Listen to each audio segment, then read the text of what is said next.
Hello everyone, welcome to my channel Wangxian cute love story. तो चलिए friends, अपनी one shot FF का next part शुरू करते हैं।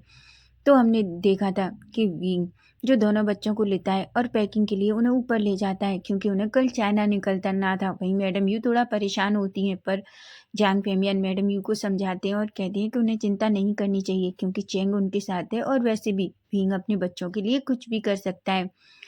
वहीं हम अब सीधा नेक्स्ट डे मॉर्निंग का सीन देखते हैं, जहाँ हम देखते हैं दोनों बच्चे जो मैडम यू को हक किए हुए थे। मैडम यू कहती है, तुम दोनों मुझे जाकर वहाँ भूल मत जाना और ज़्यादा मस्ती मत करना, और हाँ, विंग को परेशान मत करना। सिया रुहान कहती हैं, बिल्कुल नहीं दादी, हम उन्हें बिल्कुल परेशान नहीं करेंगे, हम बस चाइना घूमने जा रहे हैं। तभी दादी कहती है, और तुम लोग मुझे याद तो करोगे ना। हुआन तभी मैडम यू की चिक पे किस करता है और कहता है, हम अपनी दादी को कैसे भूल सकते हैं। जिस पर मैडम यू और फेमियान एक स्माइल करते हैं। तभी चैंग कहता है, अब जल्दी चलो, नहीं तो हमारी फ्लाइट छूट जाएगी। वहीं दोनों बच्चे कार में बैठते हैं, विंग और चैंग भी कार में बैठते हैं और फिर वहाँ से निकल जाते हैं। वहीं हम थोड़ी देर बाद का सीन देखते हैं, जहाँ हम देखते हैं वो दोनों एयरपोर्ट पर पहुँचते हैं और सीधा अपनी फ्लाइट में बैठते हैं। विंग जो 5 साल बाद चाइना जा रहा था, ऐसा नहीं कहेंगे कि वो घबराया हुआ नहीं था, वो सच में घबराया हुआ था।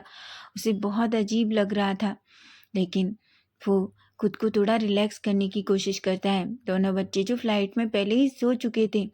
वहीं हम देखते हैं चैंग जो विंग की तरफ देखता है और कहता है, विंग, क्या तुम सच में परेशान हो? मैंने तुमसे पहले ही कहा था, अगर तुम आना नहीं चाहते तो कोई ज़बरदस्ती नहीं है। विंग कहता है, चैंग, ऐसा नहीं है, बस 5 साल हो गए जब मैंने चाइना को छोड़ा था। आज 5 साल बाद मैं वहाँ जा रहा हूँ, बस इसलिए थोड़ा।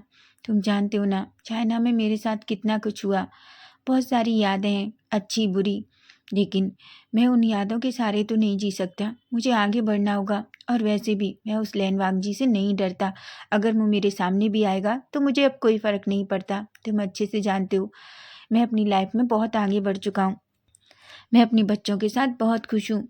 वहीं हम देखते हैं चेंग विंग का हाथ पकड़ता है और कहता है, वैसे तुम सच में बहुत स्ट्रांग हो। विंग एक स्माइल करता है। वहीं हम थोड़ी देर बाद का सीन देखते हैं, दोनों चाइना पहुंचते हैं, वो सीधा फ्लाइट से उतरते हैं और उतरने के बाद सीधा एयरपोर्ट से बाहर आते हैं। वहाँ विंग के सामने बहुत कुछ याद आने लगता है। विंग एक गहरी सी सांस लेता है और कहता है, बिल्कुल नहीं विंग, वो सब कुछ तुम्हारे बहुत पीछे छूट चुका है, तुम्हें ये सब कुछ याद नहीं करना चाहिए। तुम अपनी लाइफ में अपने बच्चों के साथ बहुत खुश हो। वहीं चेंग जिसने हुआन का हाथ पकड़ रखा था और विंग जिसने सिया का हाथ पकड़ रखा था, वो चारों इस तरीके से चल रहे थे, ऐसा लग रहा था कि वो चारों एक फैमिली हों।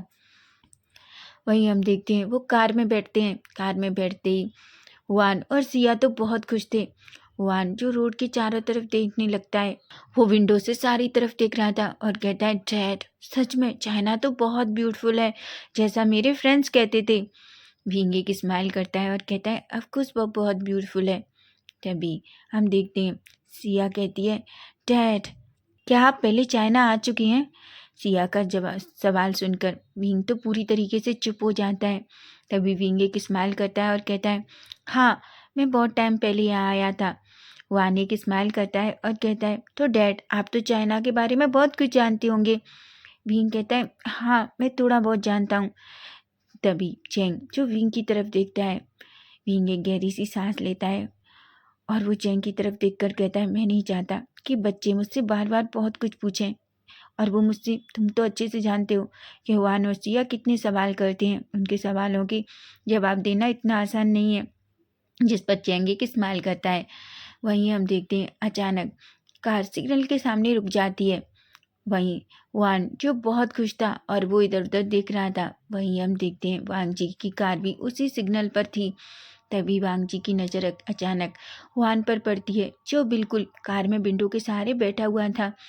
जैसे ही वो वान को देखता है, पता नहीं क्यों वो बस वान को ही देखता रहता है। वहीं वान की स्माइल जो बिल्कुल विंग के जैसी थी। वान को देखते ही वांग जी को विंग की याद आ जाती है और वो अपने मन में कहता है, अगर आज विंग मेरे पास होता तो हमारा भी इस बच्चे के जैसा बच्चा होता। लेकिन विंग, तुम कहाँ हो? 5 साल हो गए, मैं बहुत थक चुका हूँ तुम्हें ढूँढते-ढूँढते। अब तो मुझे ऐसा लगता है जैसे तुम मुझे कभी मिलोगे ही नहीं। मुझे समझ नहीं आता कि आखिर तुम ऐसी कौन-सी जगह जाकर छिप गए हो जहाँ मैं तुम्हें ढूँढ नहीं पा रहा। ऐसी कोई भी जगह नहीं है जहाँ मैंने तुम्हें ढूँढने की कोशिश नहीं की। ऐसा कह के वो अपने हाथों की मुट्ठियाँ बींच लेता है और अपने मन में सोचता है, हर जगह ढूँढा, सब कुछ किया, लेकिन मैं विंग का पता नहीं लगा पाया।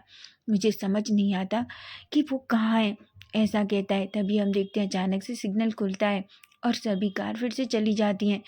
वांग जी पर अभी भी उस जाते हुए बच्चे को ही देख रहा था। पता नहीं क्यों उस बच्चे में उसे विंग की पूरी तरीके से विंग दिखाई दे रहा था। वांग जी एक गहरी सी सांस लेता है। वहीं हम देखते हैं चैंग की कार एक बड़े से अपार्टमेंट के सामने जाकर रुकती है। तभी विंग कहता है, चैंग हम यहाँ क्यों हैं? चैंग कहता है, हम 2 मंथ तक किसी होटल में नहीं रुक सकते थे, इसलिए मैंने पहले ही अपने लिए यहाँ एक छोटा सा अपार्टमेंट खरीद लिया है ताकि हम बच्चों के साथ अच्छे से रह सकें। मैं बच्चों को होटल में रहकर नहीं रह सकता था। विंग एक स्माइल करता है। तभी सभी बाहर निकलते हैं। सभी लोग अपार्टमेंट के अंदर जाते हैं। अपार्टमेंट में जाते ही सबसे पहले वो लिफ्ट में जाते हैं और फिर सीधा अपने अपार्टमेंट के सामने लिफ्ट रुकती है और वो सभी अपार्टमेंट के अंदर एंटर करते हैं। अपार्टमेंट सच में बहुत ब्यूटीफुल था। हुआन और सिया तो देखकर बहुत खुश हो जाते हैं। सिया कहती है, वाह ये कितना ब्यूटीफुल है। चैंग अंकल ये सच में बहुत ब्यूटीफुल है। चैंग एक स्माइल करता है और कहता है, क्या मेरी प्रिंसेस को पसंद आया? सिया कहती है, ऑफ कोर्स ये बहुत ब्यूटीफुल है और मुझे बहुत पसंद भी है। हुआन कहता है, पर देखो सिया, उस सामने देखो कितनी प्यारी झील है, मुझे ये बहुत पसंद है। विंग कहता है, चैंग सच में अपार्टमेंट बहुत ब्यूटीफुल है। तभी चैंग कहता है, ऑफ कोर्स मुझे पता था मेरे बच्चों को क्या पसंद है। तभी अचानक चैंग का फ़ोन बजता है। चैंग फ़ोन पिकअप करता है। वो थोड़ी देर किसी से बात करता है, फिर फ़ोन रखता है। वो विंग से कहता है, विंग एक्चुअली मुझे जाना होगा कंपनी। विंग कहता है कि मैं भी तुम्हारे साथ चलूँ? चैंग कहता है, बिल्कुल नहीं, तुम यहीं रुको और बच्चों के साथ आज रेस्ट करो, मैं बाद में आ जाऊँगा। और हाँ, तुम बहुत थक गई हो ना, तुम्हें भी रेस्ट करना चाहिए।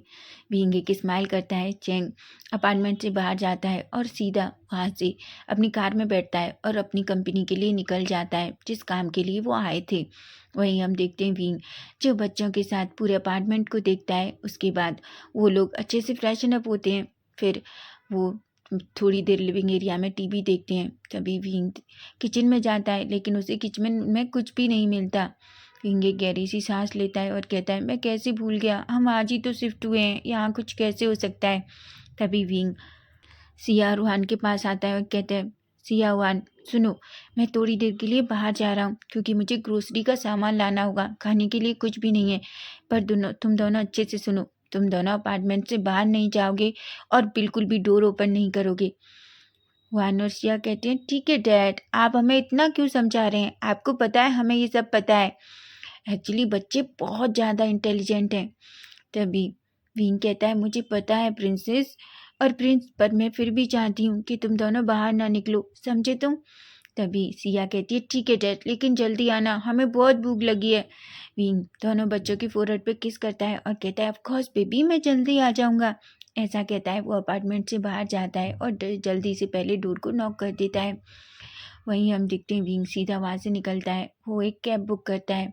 वो कैब से सीधा कार में बैठता है और सुपरमार्केट के लिए निकल जाता है क्योंकि उसे नहीं पता कि उस अपार्टमेंट से सुपरमार्केट कितनी दूर। वहीं हम देखते हैं विंग थोड़ी दूर एक सुपरमार्केट के सामने वो कैब वाला विंग को छोड़ता है। विंग कैब से बाहर निकलता है और कैब को भी वेट करने के लिए कहता है और वो सीधा सुपरमार्केट के अंदर जाता है। वो जल्दी जल्दी सारा सामान खरीदने लगता है जो कुछ उसे चाहिए। वहीं हम देखते हैं विंग जो अपनी ग्रोसरी के सामान की शॉपिंग कर रहा था। तभी उसे कुछ स्नैक्स नज़र आते हैं जो विंग के फेवरेट थे और वो बस चाइना में ही मिलते हैं। उन्हें देखकर विंग के फेस पे एक स्माइल आ जाती है और वो कहता है, मैं ये स्नैक्स भी सिया और हुआन को भी टेस्ट कराऊंगा, उन्हें बहुत पसंद आएंगे। ऐसा कह के वो भी खरीदता है। तभी हम देखते हैं एक पर्सन जो दूर से खड़ा था और विंग को ही देख रहा था, उसकी आंखें बड़ी हो जाती हैं और वो कहता है, विंग विंग ये तो विंग है। ऐसा वो कहकर वो धीरे धीरे विंग के करीब आता है और अचानक विंग के शोल्डर पर हाथ रख देता है। वो कहता है विंग। विंग जैसे ही उस आवाज़ को सुनता है वो पूरी तरीके से काँप जाता है। वो अचानक पीछे मुड़ता है। वो और कोई नहीं बल्कि वांग जी था। वांग जी कहता है विंग। विंग की आंखें बड़ी हो जाती हैं और कहता है आप कौन? विंग कहता है सच में? क्या तुम मुझे नहीं जानते? विंग कहता है देखिए मैं आपको नहीं जानता, आप कौन है? शायद आपको गलत फहमी हुई है। हालांकि विंग बहुत घबरा रहा था, लेकिन वो फिर भी वांग जी के सामने स्ट्रांग बनने की कोशिश करता है। वांग जी कहता है सीरियसली तुम्हें ऐसा लगता है कि मुझे गलत फहमी हुई है? विंग कहता है ऑफ कोर्स आप आप किसी और पर्सन को देख रहे होंगे, मैं विंग नहीं हूँ। तभी वांग जी अचानक विंग का हाथ पकड़ता है और उसे अपनी तरफ खींचता है और कहता है सीरियसली, पर तुम्हारे एक्शन को देखकर तो पता चलता है कि तुम कितना घबराए हुए हो। क्या तुम सच में विंग नहीं हो? विंग कहता है छोड़िए मुझे, आप ये क्या कर रहे हैं?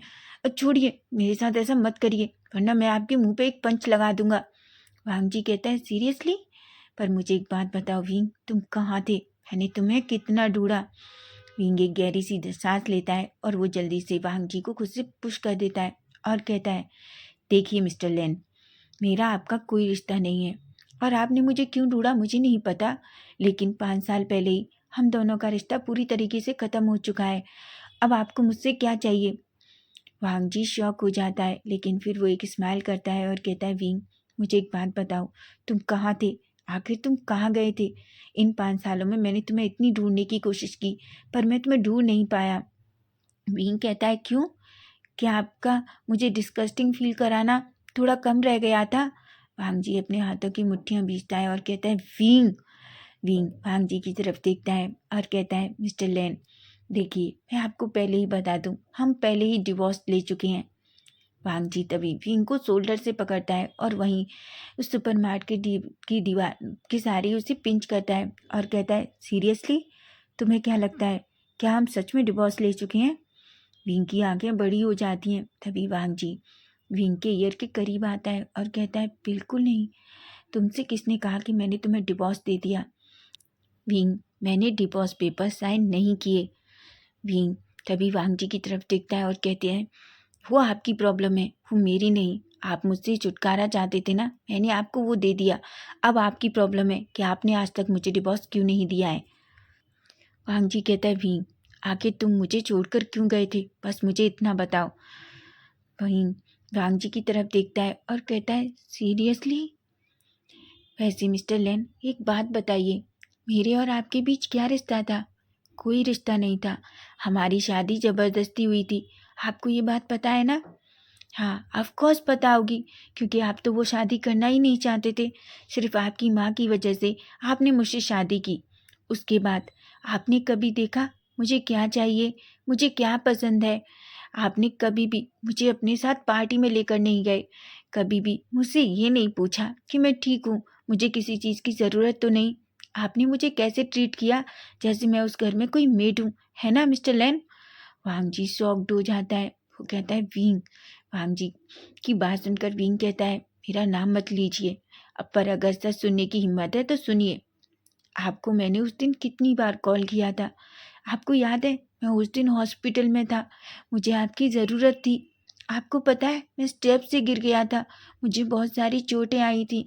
मैंने इतनी बार आपको कॉल करने की कोशिश की, पर आपके पास मेरे लिए टाइम ही नहीं था। पहली बार आपने मेरा कॉल पिकअप नहीं किया, फिर फ़ोन को भी स्विच ऑफ कर दिया ताकि मैं आपसे बात ना कर सकूं। वांग जी की आंखें बड़ी हो जाती हैं। वांग जी कहता है क्या? विंग कहता है इस तरीके से प्रिटेंड मत कीजिए जैसे आपको कुछ पता भी ना हो। वांग जी कहता है सीरियसली विंग, मुझे नहीं पता था। विंग एक गहरी सी सांस लेता है। विंग की आंखें थोड़ी नम हो जाती हैं। विंग कहता है वैसे मिस्टर लेन, हमेशा आपकी माँ कहती थी कि आप कभी झूठ नहीं बोलते, लेकिन आज आपको देखकर लग रहा है शायद आपने झूठ बोलना भी बहुत अच्छी तरीके से सीख लिया है। वांग जी को अब गुस्सा आने लगता है। वांग जी कहता है विंग, मैं कभी झूठ नहीं बोलता। विंग कहता है सच में? वांग जी कहता है मैं सच कह रहा हूँ, मुझे नहीं पता। मैं उस दिन मैं तो रोज की बर्थडे पार्टी में था। विंग एक स्माइल करता है और कहता है हाँ रोज, वही तो आपके लिए सब कुछ है ना। आपने हमेशा मुझसे पहले रोज को रखा। वांग जी की आंखें बड़ी हो जाती हैं। तभी बींग कहता है, आपको मेरा बर्थडे याद है? मेरा बर्थडे कब आता है? नहीं, आपको मेरा बर्थडे याद भी नहीं होगा।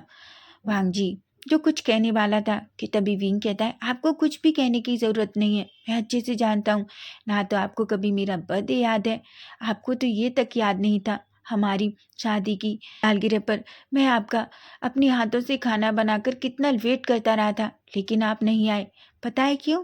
क्योंकि आप रूस के साथ कोई प्रॉब्लम थी, उसे सॉल्व करने में बिजी थे। मुझे तो समझ नहीं आता, जब आप मुझसे प्यार नहीं करते थे तो आपने वो शादी क्यों की? तभी वांग जी कहता है, विंग देखो, तुम रोज को बीच में क्यों ला रहे हो? इससे रोज का कोई लेना देना नहीं है। विंग एक गहरी सी सांस लेता है और कहता है, ऑफ कोर्स मिस्टर लेन, मैं रोज को बीच में नहीं ला रहा, लेकिन फिर भी मैं आपसे एक बात कहना चाहता हूँ, दूर रहिए मुझसे। वांग जी जो शॉक्ड हो जाता है, विंग वांग जी को धीरे से पुश करता है।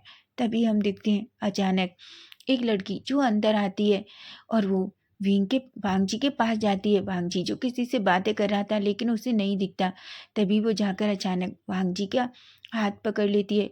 वो कहती है, वांग जी मैं कब से चॉकलेट का वेट कर रही हूँ पर तुम अभी तक लेकर नहीं आए। लेकिन जैसे ही उसकी नज़र विंग पर पड़ती है वो शॉक्ड हो जाती है। वो कहती है, विंग। वहीं विंग जो रोज को देखता है, वो रोज को देखता है रोज ने किस तरीके से वांग जी का हाथ पकड़ा है। उसका दिल पूरी तरीके से टूट जाता है, लेकिन वो फिर भी खुद को संभालता है। लेकिन तभी उसकी नज़र रोज के टमी पर जाती है, जो कम से कम 6 मंथ प्रेग्नेंट लग रही थी।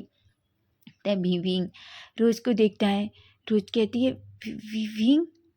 विंग वांग जी की तरफ देखता है और कहता है, मिस्टर लेन, बधाई हो आपको, आप फिर से डैड बनने वाले हैं।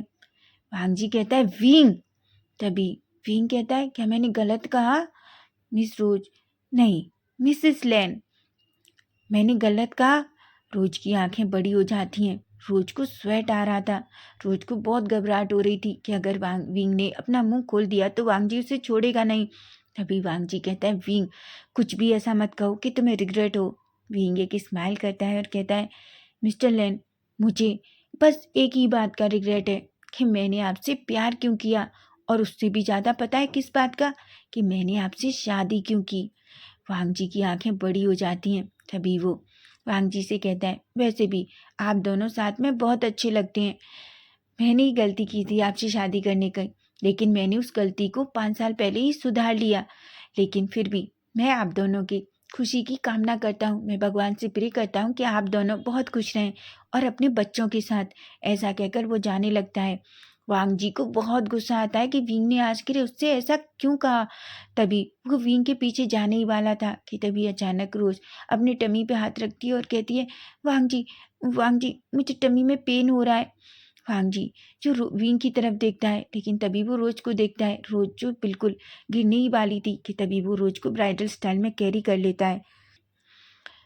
वांग जी जल्दी से रोज को लेकर उस सुपर मार्केट से निकलने लगता है, लेकिन अभी भी वो विंग को ही देख रहा था। वहीं विंग जो वांग जी को इस तरीके से रोज को ले जाते हुए देखता है, उसकी आंखों से आंसू गिर जाते हैं। वो उन्हें जल्दी से क्लीन करता है और कहता है, विंग, ये जो कुछ भी था आज पूरी तरीके से ख़त्म हो चुका है। तुमने जो डिसीजन 5 साल पहले लिया था वो बिल्कुल सही था। तुम सोचते ना कि तुमने गलती की, लेकिन नहीं, तुमने बहुत अच्छा किया। ऐसा कहता है। तभी हम देखते हैं काउंटर के दूसरे तरफ का पर्सन कहता है, सर अपना बिल सामान इधर काउंटर पर रखिए। बीइंग जल्दी से अपना सारा सामान उस काउंटर पर रखता है और सारे सामान का बिल कराता है। वो जल्दी से बाहर निकलता है और सीधा अपनी कैब में बैठकर वहाँ से निकल जाता है। वहीं हम वांग जी को देखते हैं। वांग जी जो रोज पर बहुत गुस्सा होता है, वो कहता है, रोज, मैंने तुमसे कितनी बार कहा है कभी भी मेरा हाथ पकड़ने की कोशिश मत करना। आखिर तुम मेरा हाथ कैसे पकड़ सकती हो? रोज जो डर जाती है और कहती है, आई एम सॉरी वांग जी, मुझे नहीं पता था कि वहाँ विंग है। वांग जी को बहुत गुस्सा आ रहा था। तभी वो पर खुद को कंट्रोल करता है और रोज को ले जाकर हॉस्पिटल ले जाता है। वो सबसे पहले रोज को हॉस्पिटल में डॉक्टर्स रोज को अंदर ले जाते हैं और वांग जी जो बाहर बैठा था, लेकिन वो विंग की बातों को याद करने लगता है। वो अपने मन में कहता है, विंग ने मुझसे ऐसा क्यों कहा कि मैं फिर से डैड बनने वाला हूँ? इसका क्या मतलब था? विंग आखिर ऐसा कैसे कह सकता है? मैं फिर से कैसे डैड बन सकता हूँ?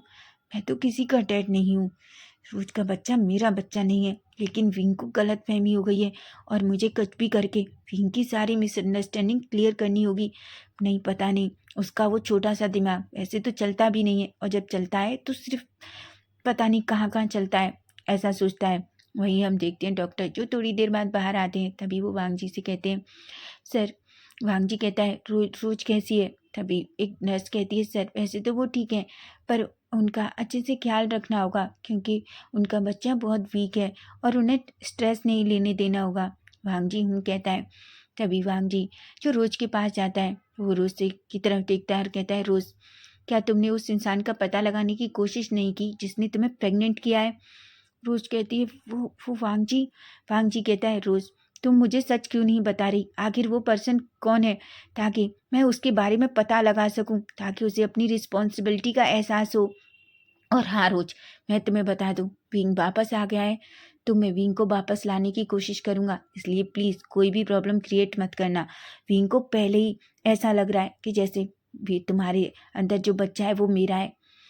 रोज अपनी हाथों की मुट्ठियां बीचती है और कहती है, विंग, तुमने मेरा प्लान फिर से खराब कर दिया, लेकिन इस बार मैं कुछ ऐसा करूंगी कि वांग जी को तुम्हारे पास बिल्कुल नहीं आने दूंगी, समझे तुम? ऐसा कहती है। वहीं हम देखते हैं वांग जी जो रोज की तरफ देखता है और कहता है, अब तुम्हें घर जाकर रेस्ट करना चाहिए। रोज कहती है, पर वांग जी कहता है, रोज मैंने तुम्हारी मॉम को पहले ही कॉल कर दिया है और वो आज से तुम्हारे साथ तुम्हारे मेंशन में रहेंगी।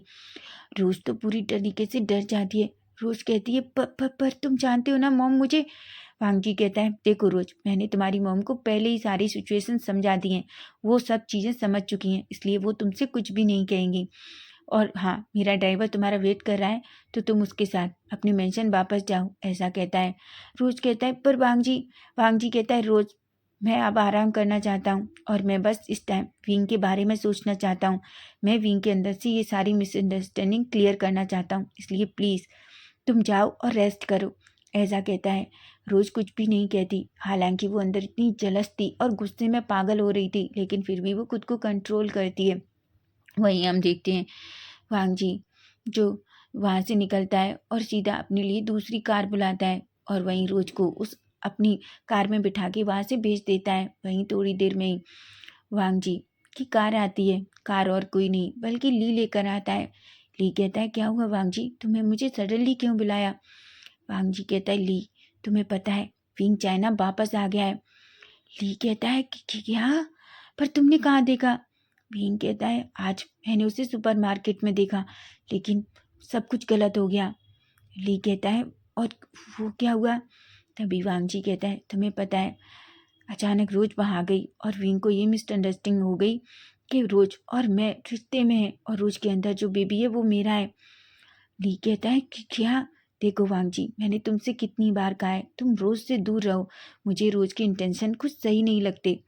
वांग जी कहता है, ऐसा नहीं है, वो तुम अच्छे से जानती हो ना वो किस प्रॉब्लम से गुजर रही है, उसे ये भी नहीं पता है कि उस टमी में वो तभी ली कहता है, देखो वांग जी, कभी कभी हम जो सामने देखते हैं वो सही नहीं होता, हम चीज़ों को उस तरीके से नहीं देख पाते, मुझे तो कुछ और गड़बड़ लगती है। देखो, अगर विंग इतना गुस्सा था तो अब तुम क्या लगता है तुम क्या करोगे? वांग जी कहता है, मैं सबसे पहले विंग को ढूंढना चाहता हूँ कि आखिर विंग यहाँ किसके साथ आया है और विंग यहाँ कब वापस आया है। ली कहता है, और उसके बाद तभी वांग जी कहता है, मैं बस विंग के साथ सारी मिसअंडरस्टैंडिंग क्लियर करना चाहता हूँ, मैं उसे अपने पास रखना चाहता हूँ, अब मैं विंग को वापस नहीं जाने दूंगा कहीं भी। ली एक स्माइल करता है, लेकिन तभी वो कहता है, पर उसके लिए पहले तुम्हें रोज से दूर होना होगा। वांग जी कहता है, पर मेरे और रोज के बीच कुछ नहीं चल रहा, रोज मेरी बस दोस्त है। ली कहता है, वांग जी, तुम जानते हो ना, कभी कभी चीज़ें बहुत गलत हो जाती हैं जिन्हें हम क्लैरिफाई नहीं कर पाते। जिस पर वांग जी कुछ भी नहीं कहता। तभी ली कहता है, ठीक है, मैं विंग का पता करता हूँ कि आखिर वो कहाँ है और कैसे आया है। जिस पर वांग जी कहता है। तभी वांग जी को ली उसके ऑफिस में छोड़ता है और वहाँ से चला जाता है। वांग जी जो अपने केबिन में बैठा हुआ था और अपना सर पीछे करके बस यही सोच रहा था कि आखिर विंग ने मुझसे ऐसा क्यों कहा कि मैं फिर से डैड बनने वाला हूँ, आखिर वो मुझसे ऐसे कैसे कह सकता है। वो ऐसी बात कैसे कर सकता है? और वैसे भी रोज का बच्चा मेरा नहीं है। मैं तो विंग के अलावा कभी किसी के बारे में सोच नहीं सकता। वो मेरे बारे में ऐसी बातें कैसे सोच सकता है? वहीं हम देखते हैं थोड़ी देर बाद का सीन, जहाँ हम देखते हैं अचानक मिंग अंदर आती है। मिंग कहती है, सर, जियांग कॉरपोरेशन से कॉल आया है, वो आपसे मिलना चाहते हैं। तभी वांग जी कहता है, ओ हाँ, हम उनकी कंपनी के साथ कुछ डील्स करनी है, तो तुम कल की मीटिंग फाइनल कर दो। जिस पर वो मिंग कहती है। मिंग वहाँ से जाने वाली होती है कि तभी अचानक वो पलटती है और कहती है, सर, क्या विंग सर का कोई पता नहीं चला? वांग जी जो मिंग की तरफ देखता है और कहता है, मिंग, क्या तुम विंग को बहुत मिस करती हो? मिंग कहती है, ऑफ कोर्स सर, वो बहुत अच्छे थे। आपको पता है, यहाँ वो सबकी हेल्प करते थे। जब से वो गए हैं, सच में इस कंपनी में काम हम सब करते हैं, लेकिन वो सब कुछ नहीं है। आपको पता है, वो एक बच्चे के जैसे हमें ट्रीट करते थे, हमारे साथ कितनी सारी मस्ती करते थे। वांग जी एक स्माइल करता है और कहता है, मिंग, मैं वादा करता हूँ मैं विंग को जल्दी वापस ले आऊँगा। मिंग एक स्माइल करती है और वहाँ से चली जाती है, क्योंकि मिंग जो देख रही थी जब से विंग गया है, वांग जी का बिहेव बहुत चेंज हो गया है। वो अब मिंग से बहुत अच्छे से बात करता है, क्योंकि विंग के जाने के बाद उसे मिंग से बहुत सारी बातें विंग के बारे में पता चली। तब से वो मिंग को अपनी सिस्टर के जैसे ट्रीट करता है। मिंग भी इस बात से बहुत खुश है, लेकिन वो विंग को बहुत मिस करती है। वहीं हम देखते हैं विंग जो थोड़ा परेशान था, लेकिन वो जल्दी से अपने अपार्टमेंट में पहुंचता है और अंदर एंटर करता है। वो देखता है दोनों बच्चे अभी भी टीवी देख रहे थे। वहीं हम देखते हैं दोनों बच्चे जैसे ही विंग को देखते हैं, वो दौड़कर विंग के पास आते हैं और कहते हैं, डैड। विंग एक स्माइल करता है, हालांकि विंग अभी भी वांग जी हर रोज के बारे में सोच रहा था। रिया कहती है, डैड, हमें बहुत भूख लगी है। विंग कहता है, ऑफ कोर्स बेबी, मैं आपके लिए कुछ लेकर आया हूँ। ऐसा कहता है और वो सारा सामान किचन के अंदर लेकर जाता है। वो सबसे पहले सारे सामान को काउंटर पर रखता है, लेकिन उससे पहले उसने जो स्नैक्स खरीदे थे उन्हें एक प्लेट में रखता है और लेकर सीधा बच्चों के सामने रखता है। बच्चे दोनों उसे देखते हैं और कहते हैं, वाओ डैड, ये तो बहुत अच्छे दिख रहे हैं। भीम कहता है, देखने से अच्छा ये खाने में भी बहुत टेस्टी हैं। ऐसा कहते हैं तभी हुआन और सिया दोनों एक एक स्नैक उठाते हैं और अपने मुंह में देते हैं। वो सच में बहुत डिलीशियस थे। तभी शिया कहती है, वाह डैड, ये तो सच में बहुत डिलीशियस है। तभी हुआन अचानक वीन की तरफ देखता है, वीन जो पूरी तरीके से साइलेंट था। तभी हुआन कहता है, डैड, क्या कुछ हुआ है? क्या आपसे किसी ने कुछ कहा? वीन कहता है, बिल्कुल नहीं बच्चा, कुछ भी नहीं हुआ, मैं बस थोड़ा सा थक गया हूँ। हुआन कहता है, ठीक है, आप आराम कीजिए, थोड़ा काम हम कर लेंगे। वीन हुआन की तरफ देखता है और अचानक हुआन को कर लेता है और कहता है, मेरा बच्चा इतना बड़ा कब हो गया? हुआन कहता है, जब जब हमारे डैड हमसे इतना प्यार करते हैं तो हम अपने डैड के लिए कुछ तो कर सकते हैं। वीन कहता है, नहीं, मैं थोड़ी देर में रिलैक्स करूँगा और नॉर्मल हो जाऊँगा। जिस पर हुआन और सिया कहते हैं। वो दोनों स्नैक खाते हैं।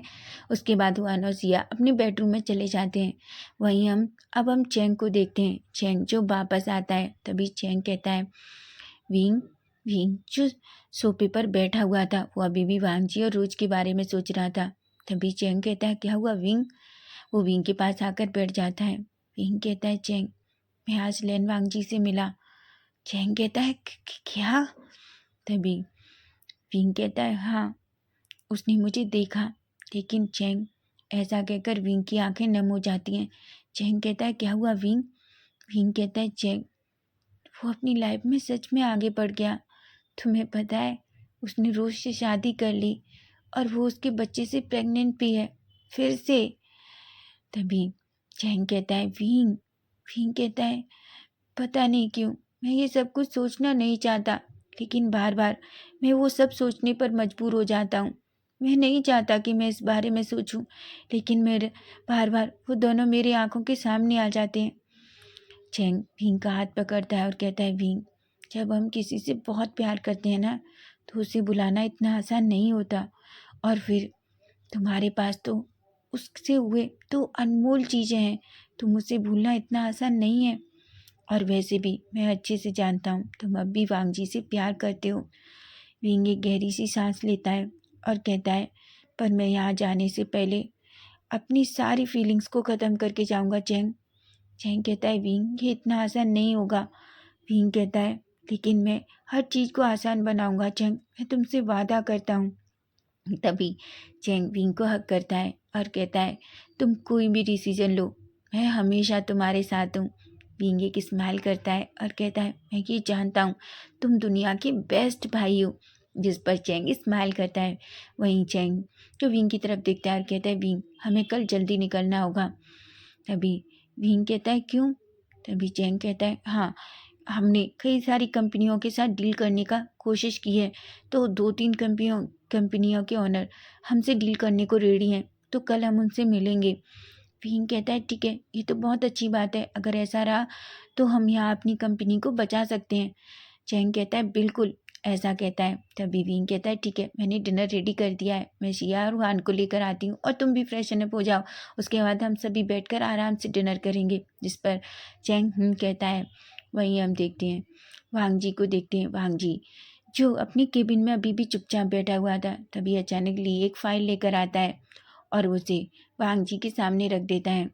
वांग जी जो ली की तरफ देखता है, ली कहता है वैसे मुझे नहीं पता तुम्हारा रिएक्शन क्या होगा, लेकिन फिर भी तुम ये फाइल चेक कर लो, इसमें विंग के बारे में सब कुछ है, लेकिन मैं उसके बारे में ज़्यादा पता नहीं लगा पाया, तुम्हें पता है? तभी वांग जी अचानक उस फाइल को ओपन करता है। तभी वो देखता है कि विंग जियांग्स के साथ काम कर रहा है और वो यहाँ जियांग्स के साथ ही आया है उनकी कंपनी के लिए। वांग जी कहता है आखिर विंग और जियांग्स का क्या रिलेशन है? चैंग कहता है मुझे नहीं पता, पर यहाँ तक मुझे पता चला है विंग्स जियांग्स के साथ ही साउथ कोरिया में रहा था। वांग जी कहता है क्या? ली कहता है ऑफ कोर्स यही सच है। वांग जी कहता है पर ऐसा कैसे हो सकता है, मैंने साउथ कोरिया में कितना उसे ढूंढवाने की कोशिश की थी। ली कहता है वो मैं नहीं जानता वांग जी कि हम विंग को क्यों नहीं ढूंढ पाए थे, लेकिन यही सच है और वो अभी भी जियांग्स के साथ ही रहता है। ये देखा जाए तो शायद वो जियांग्स का पूरी तरीके से फैमिली मेम्बर बन चुका है। आखिर उन लोगों का रिश्ता क्या है ये मैं पता नहीं लगा पाया, क्योंकि लोग इसके बारे में ज़्यादा नहीं जानते हैं। पूरी फैमिली विंग को बहुत अच्छे से ट्रीट करती है। और हाँ, एक बात और, मुझे नहीं पता, पर तभी भांग जी कहता है पर क्या? तभी ली कहता है तुम्हें पता है विंग के पास 2 बच्चे भी हैं। वांग जी तो अपनी हाथों की मुट्ठियां बीच लेता है और कहता है क्या तुम मजाक कर रहे हो? तभी ली कहता है वांग जी मैं मजाक नहीं कर रहा, ये सच है, तुम देख सकते हो, उन दोनों बच्चों के फोटो भी हैं इसमें। ऐसा कहकर तभी वांग जी फाइल का दूसरा पेज पलटता है। जैसे ही वो पेज पलटता है वो उन दोनों बच्चों को देखता है। तभी अचानक उसकी नज़र हुआन पर पड़ती है। हुआन का फोटो देखकर वांग जी की आंखें बड़ी हो जाती हैं और वो कहता है ये बच्चा, इस बच्चे को तो मैंने कल देखा था। कहता है कल देखा था पर कहाँ? वांग जी कहता है ट्रैफिक में मैंने देखा था इस बच्चे को। लिए गहरी सी सांस लेता है और कहता है क्योंकि वो देखने में बिल्कुल विंग के जैसा है। वांग जी कहता है हाँ। तभी अचानक उसकी नज़र सिया पर जाती है जो देखने में बिल्कुल वांग जी के जैसी लग रही थी। तभी ली कहता है वांग जी क्या ऐसा हो सकता है कि बच्चे तुम्हारे हों? वांग जी जो ली की तरफ देखता है और कहता है तुम कहना क्या चाहते हो? ली कहता है हाँ जी गौर से देखो, बच्चों की उम्र 4 साल ही है कहा जाए, और विंग को तुम्हें छोड़े 5 साल ही हुए हैं। तो सोचो, तुम खुद अच्छे से सोचो, आखिर बच्चे किसके हो सकते हैं? और तुमने वैसे भी कहा ना कि जिस दिन विंग तुम्हें छोड़ कर गया उस दिन विंग ने तुम्हें कुछ पिलाया था और उसके बाद उसने तुम्हारे साथ। भांग जी एक गहरी सी सांस लेता है और कहता है अगर ली ये सच है कि वो मेरे बच्चे हैं तो मैं तुमसे वादा करता हूँ मैं अपने बच्चों को और विंग को वापस पालूंगा। वहीं हम देखते हैं ये सारी बातें कोई चुप कर सुन रहा था। वो अपने हाथों की मुट्ठियाँ बीचती है और कहती है बिल्कुल नहीं, मैं तुम्हें कभी भी खुद से दूर नहीं होने दूंगी। मैंने बहुत मुश्किल से तुम्हारी लाइफ से उस इडियट को निकाला था, लेकिन अब तो उसके साथ साथ वो 2 बच्चे भी। मुझे जल्दी से जल्दी कुछ करना होगा, नहीं मैं नहीं जानती कि मैं क्या कर बैठूंगी। अगर वांग जी उसके पास चला गया तो सच में मैं पागल हो जाऊंगी। ऐसा कहती है। वो और कोई नहीं बल्कि रोज थी और गुस्से में वहाँ से निकल जाती है। तभी वो ली की तरफ स्माइल करता है और कहता है, वैसे भी ली, तुम जानते हो कल मैं जियांग के साथ डील करने वाला हूँ। ली कहता है, क्या? तभी वांग जी कहता है, हाँ, क्योंकि जियांग की कंपनी जो यहाँ है वो बहुत लॉस में चल रही है और उन्हें किसी भी बड़ी कंपनी के साथ डील करनी है। और मुझे पता है मुझे अब क्या करना है। अगर मुझे वाविंग को पाना है तो मुझे सबसे पहले उस कंपनी के साथ डील करना होगा।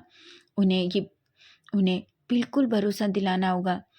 ली कहता है, वांग जी ये अच्छा मौका है, अगर तुम चाहो तो इससे तुम विंग के करीब जा सकते हो।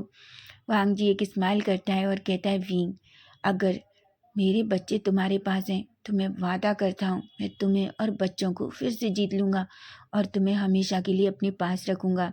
बस तुम देखो। ऐसा कहकर एक डेविल जैसी स्माइल करता है। तो फ्रेंड्स, नेक्स्ट पार्ट इसका हम कल देखेंगे कि कल क्या होगा जब वांग जी अपने बच्चों से मिलेगा और जब विंग को पता चलेगा कि जियांग के साथ वांग जी डील करने वाला है तो क्या चैंग इस डील को एक्सेप्ट करेगा। अगर स्टोरी अच्छी लगी है तो प्लीज़ प्लीज़ चैनल को सब्सक्राइब करना, लाइक करना और कमेंट के थ्रू बताना कि आज का पार्ट कैसा लगा। Bye bye, take care.